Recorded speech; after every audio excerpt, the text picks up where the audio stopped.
అమరావతి మరింతగా విస్తరించనుంది. ఇందుకోసం అవసరమైన ల్యాండ్ పూలింగ్ విధానానికి క్యాబినెట్ గ్రీన్ సిగ్నల్ ఇచ్చింది. ఒకే రకమైన రూల్స్ తో ల్యాండ్ పూలింగ్ చేయాలని నిర్ణయించింది.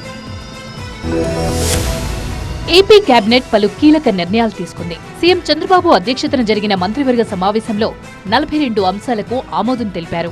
రాజధాని అమరావతిలో చేపడుతున్న మలివిడత ల్యాండ్ పూలింగ్ పై చర్చించారు. గతంలో ల్యాండ్ పూలింగ్ చేసినప్పుడు అనుసరించిన విధానాలనే ఇప్పుడు కూడా అమలు చేయాలని నిర్ణయించారు. భవిష్యత్ అవసరాలను దృష్టిలో పెట్టుకుని ఒకే రకమైన రూల్స్ తో ల్యాండ్ పూలింగ్ చేయాలని నిర్ణయించినట్లు మంత్రి పార్థసారథి తెలిపారు.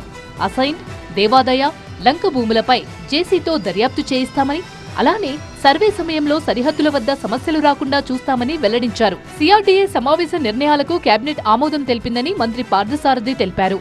2015లో కూడా ల్యాండ్ పూలింగ్ ద్వారా ప్రపంచంలో ఎక్కడా లేని విధంగా ల్యాండ్ పూలింగ్ ద్వారా అమరావతికి దాదాపు 35,000 ఎకరాలని సేకరించిన అనుభవం ఈ ప్రభుత్వానికి ఉన్న విషయం తెలిసిందే.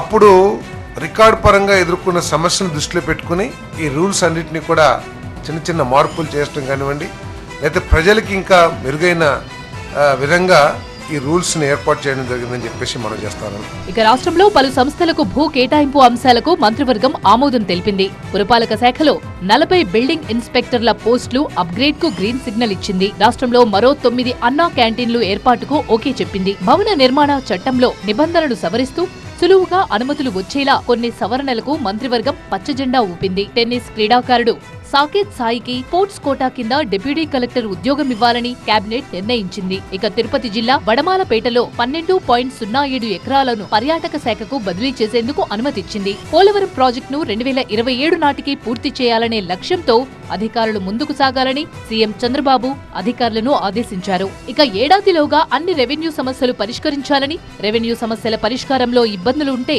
ఎన్నిసార్లైనా తనతో మాట్లాడొచ్చని మంత్రులకు స్పష్టం చేశారు. సాంకేతిక సమస్యల సాకుతో సమస్య దాటివేత ధోరణి సరికాదన్నారు.